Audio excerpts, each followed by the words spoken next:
Hello mga kababayan, kumusta po kayo? Welcome po sa ating mini channel. Ito po ang inyong kaibigan, kakwentuhan, Sultana de Manila.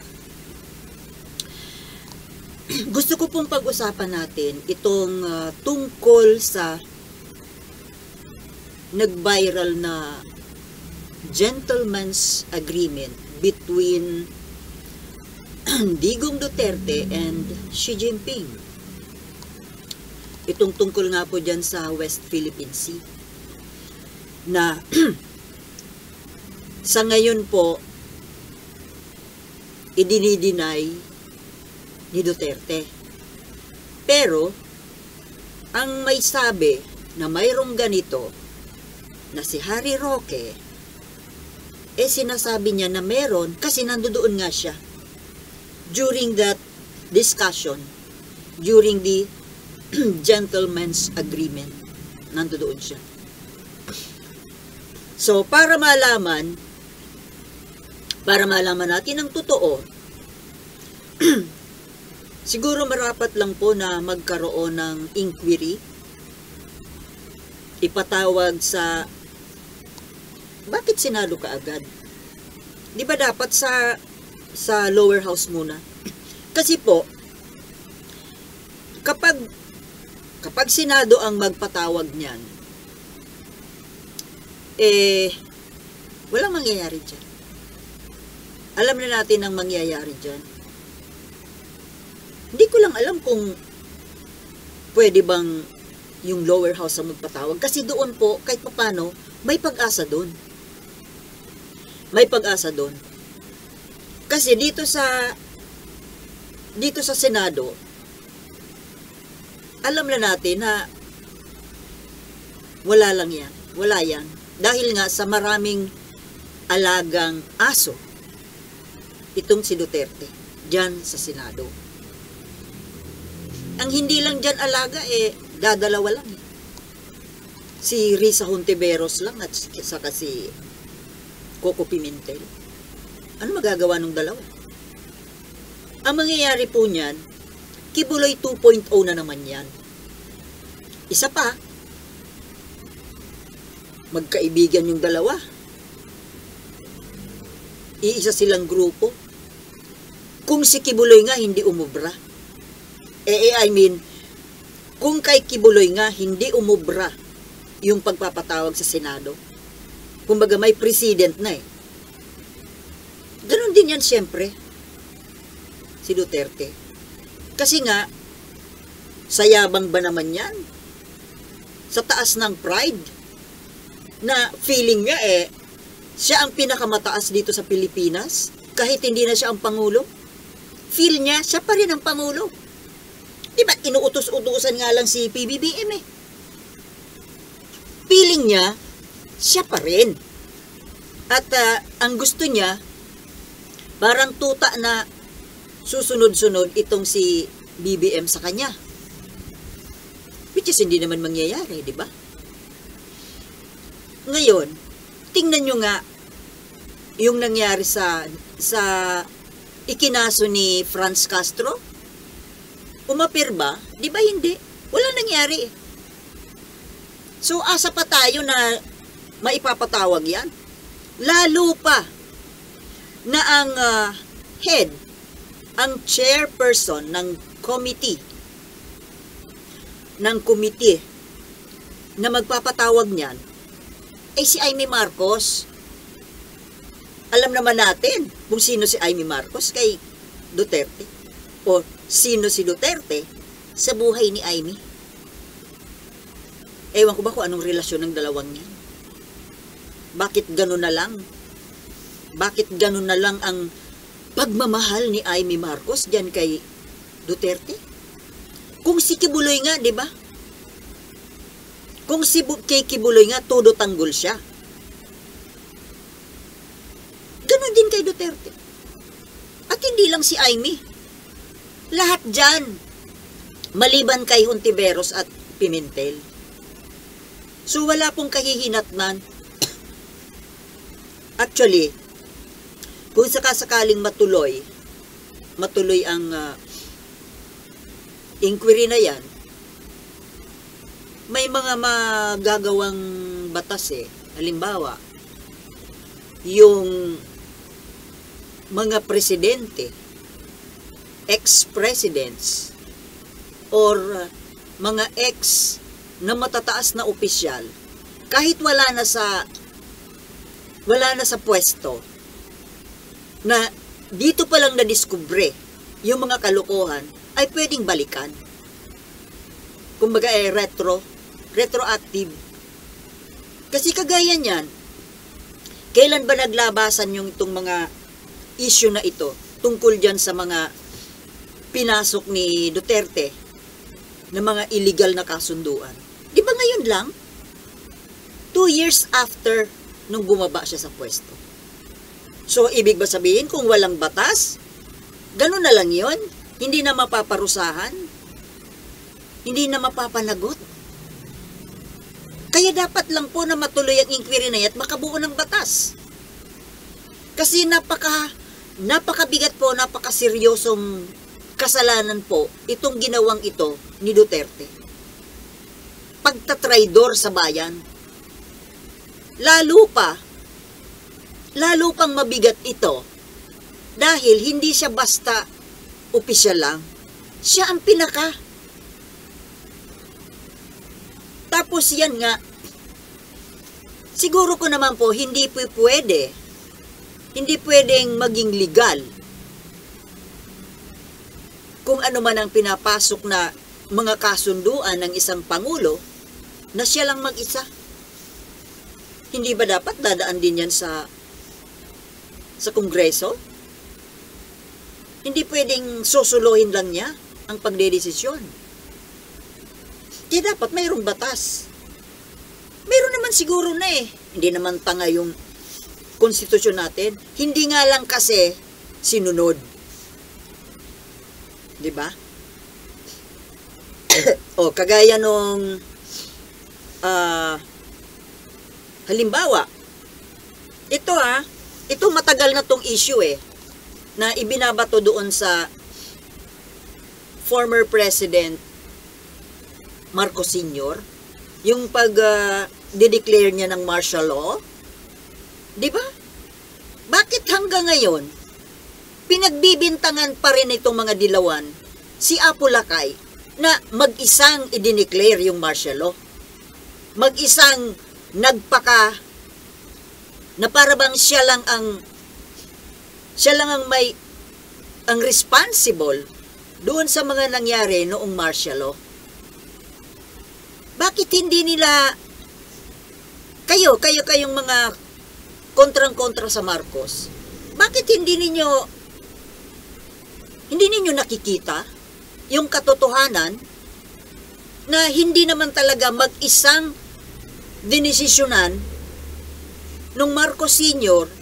yung pagdideclare ng martial law? Dumaan yan sa Kongreso, di ba?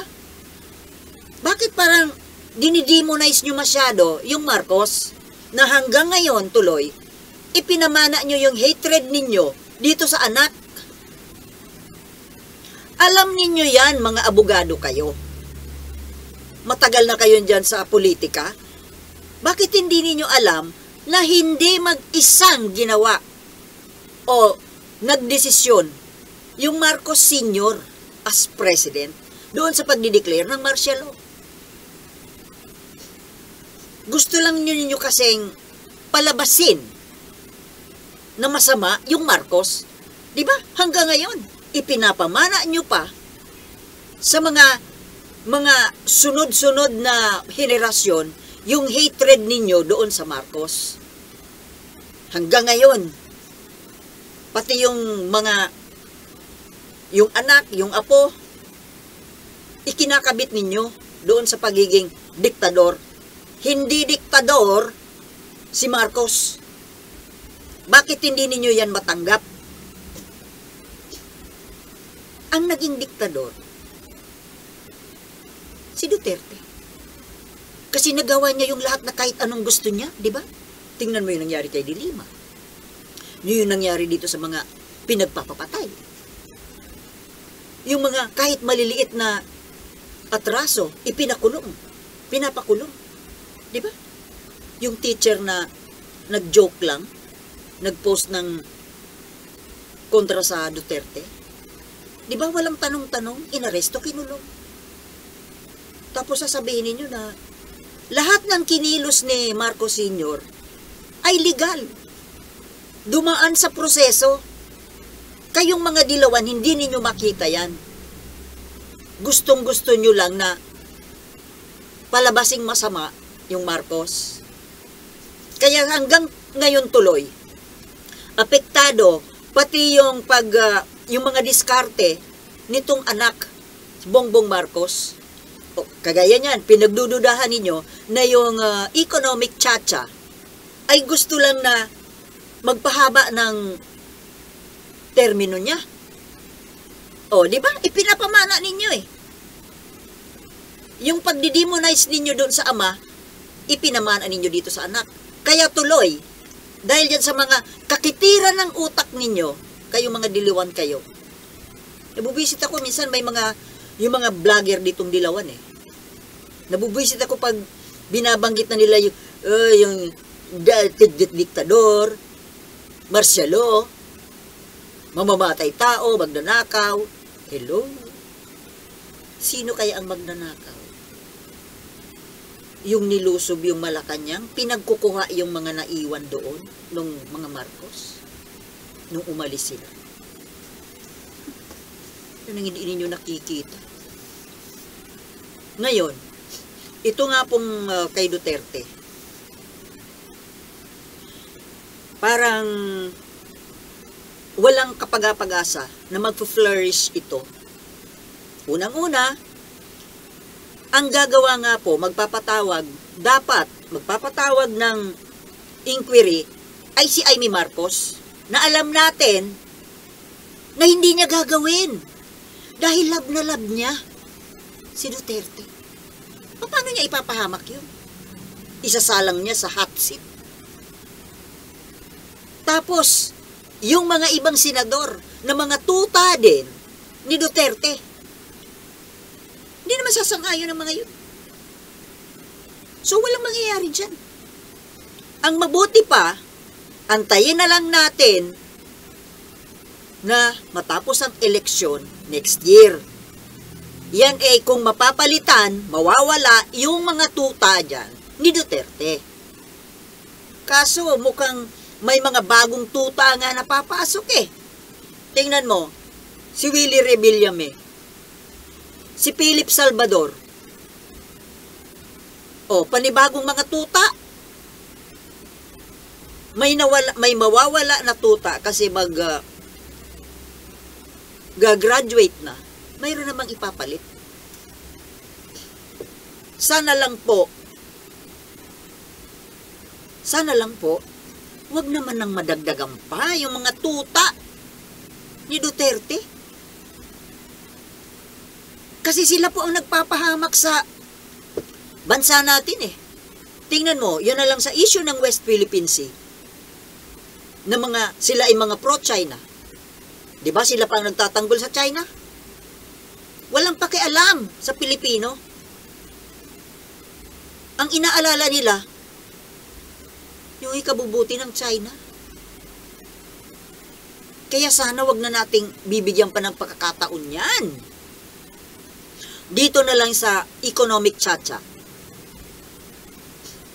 Yung dahil sa ayaw nilang sumang-ayon, hindi magagawa ni Bongbong Marcos yung mga programa niya para gumanda ang ekonomiya dahil dito sa mga makikitid ang utak, mga nearsighted na walang ibang inisip kundi gagalawin yung konstitusyon kasi gustong humaba, gustong maging kagaya ng tatay niya. Hello. Sa totoo lang po, si Bongbong Marcos ayaw naman niya na maging pangulo na. Kumbaga, he's just paving the way to somebody na mag-aahon ng Pilipinas. Inuumpisahan lang niya.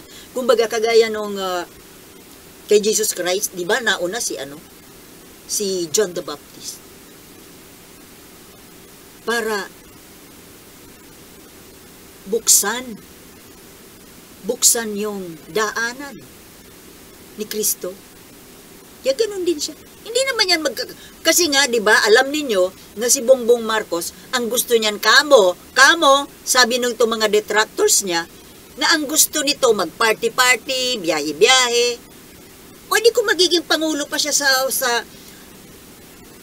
over 6 years paano pa siya magpa-party-party? Paano siya mag-travel-travel? O di ba, kayo na mismo may sabi, kayong mga anti-Marcos, na mahilig ang gusto niyo mag-party-party lang. O di siguro ko, ang gusto lang mangyari ni BBM, matapos na ang kanyang termino, nang makapag-party-party siya. Tsaka by that time, on 2028, sa palagay nyo, ilang taon na si PBBM? Ano na ba siya ngayon? 66 plus 4. O, 70 na? Siguro ko naman gusto niya magpahinga. Kasi marami namang pwede na mas bata sa kanya. O, paano sinasabi ninyo na to prolong the term? Masyado lang kasi makikitid ang utak nyo. Kaya kayo ang nakakaharang sa pag-unlad ng bansang ito. Dahil yan sa mga kakitiran ng utak ninyo. Sinabi ng economic chacha, ipinagpipilitan ninyo na prolongation of the term. Di ba, bobo? Okay, mga kababayan, hanggang dito na lamang po muna. So, lagi ko pong papaalala na mahalin natin ang ating bayan dahil ito lamang po ang nag-iisa nating tahanan. Diba? Peace.